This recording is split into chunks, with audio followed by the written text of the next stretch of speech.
इटावा कानपुर से होते हुए एक बड़े टिड्डी दल ने भर्तना में 125 बीघा में फैले आम के बाग में जमाया डेरा। रात 10 बजे से एसडीएम भर्तना एवं उप कृषि निदेशक अगुवाई टिड्डियों को मारने के लिए चलाया जा रहा ऑपरेशन।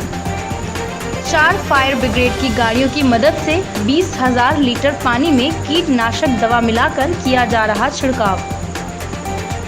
इटावा के भर्तना तहसील के बहारपुरा गांव में 125 बीघा में फैले आम के बाग में देर शाम 8 बजे के करीब कानपुर की तरफ से आया एक बड़ा टिड्डी दल बाग में रुकता है। बाग मालिक की तरफ से प्रशासन को सूचना दी जाती है, जिसके बाद मौके पर पहुंचे एसडीएम भर्तना सरकार इंद्रजीत सिंह एवं जिले के कृषि उप निदेशक AK सिंह ने फायर ब्रिगेड की 4 गाड़ियों को बुलवाकर कीटनाशक दवा का करवाया छिड़काव। बताते चले कि 2 दिन पहले आगरा जनपद की तरफ से इटावा में दाखिल हुआ था टिड्डी दल कानपुर की तरफ रुक कर गया था। बताया जा रहा है कि यह वही दल है, वापस इटावा की तरफ आया है।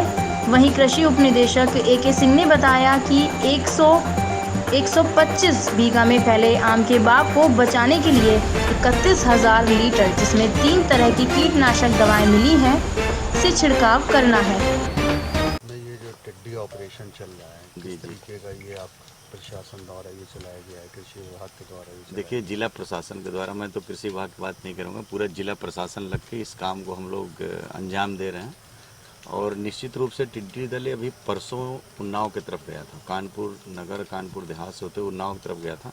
जैसे हवा का रुख आज चेंज हुआ है, आज हवा के हिसाब के साथ साथ ये आ गई यहाँ पे, तो ये फिर कानपुर नगर कानपुर देहात फिर औरैया से होते हुए और यहाँ करीब 7:30 से 8:30 के बीच में उसका नाइट स्टे होता है।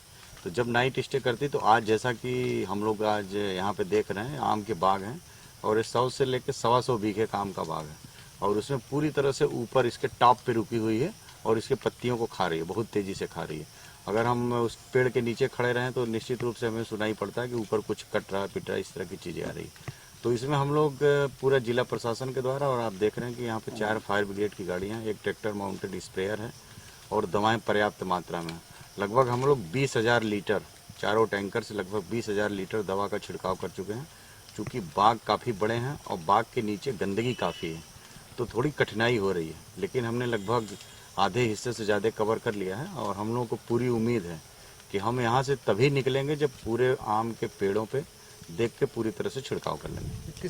कौन सी ऐसी दवा है जिससे आप लोग? देखिए, ये तो दवा हमारा एक तो ये है साइक्लोथ्रीन है और दूसरा हमारा ये है आपका साइपरमेथ्रिन है और डाइक्लोरोवास। इस तरह की 2-3 दवाएं हम लोग प्रयोग कर रहे हैं और एक साथ एक दवा को प्रयोग कर रहे हैं। एक इसकी डोज 1 लीटर प्रति 1,000 लीटर पानी में घोल बना के छिड़काव कर रहे हैं।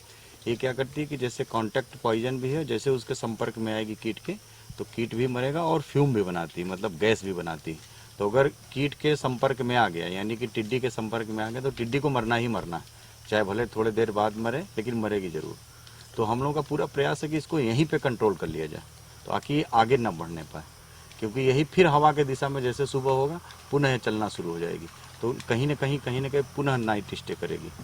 किस तरीके का ये बाग में जो आप बता रहे 125 बीघा बाग है, किस तरीके का नुकसान हो? अब देखिए, इसकी आम की पत्तियां खा रही हैं पूरी तरह से। अगर इसका कंट्रोल नहीं किया जाता तो जब आम की पत्ती पेड़ पे नहीं रहेगी, पत्तियां ही भोजन बनाने का काम करती हैं, तो जब पत्ती नहीं रहेगी, पौधा भोजन नहीं बनाएगा तो निश्चित रूप से पौधा सूख जाता।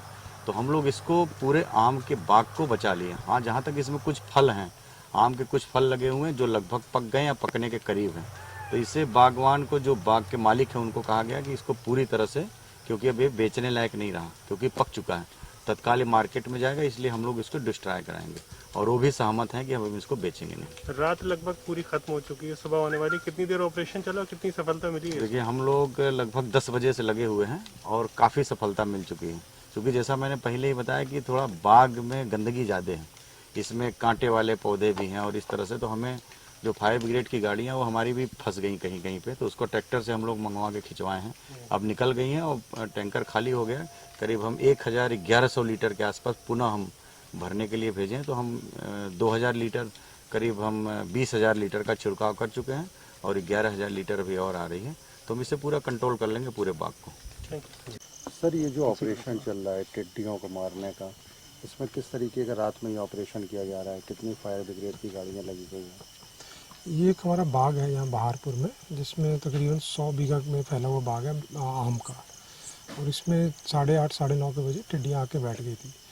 तो उसका एरिया बहुत बड़ा है, तो इसलिए हमने टोटल 4 गाड़ियाँ मंगाई है, अलग अलग तहसीलों से, ज़िले से आई है, और चारों गाड़ियों में जो भारत सरकार द्वारा प्रिस्क्राइब्ड केमिकल्स डाल के पेड़ वाइज छिड़काव किया जा रहा है। अभी तक हमने आधा बाग कवर कर लिया है और उसमें तकरीबन हर पेड़ पे छिड़काव हो गया है और बहुत सारी टिड्डियाँ मार दी गई है।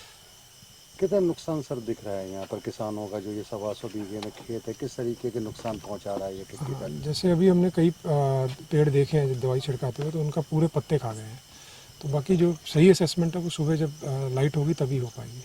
भारत सरकार की कोई टीम भी आने वाली है? हाँ, वो टीम अभी बस 1 घंटे में पहुंच जाएगी, रास्ते में है, अभी उनसे लगातार कोऑर्डिनेट कर रहे हैं। किस तरीके रेस्क्यू करेगी? वो जो है अपना वो ड्रोन से उसको स्प्रे करते हैं, तो उससे जो बची हुई टिड्डियाँ वो मार देंगे। सर ये टिड्डी दल जो आ रहा है, ये लौट के इधर फिर आ गया है, ये किस तरीके से अपनी ठिया बदल बदल के ये लोग कर रहे हैं? ये हवा के बहाव के हिसाब से अपनी डायरेक्शन चेंज कर लेते हैं, और ये औरैया से जैसे अभी गया था उन्नाव की तरफ, तो उन्नाव से जैसी हवा रिवर्स हुई तो ये फिर आ गया आज।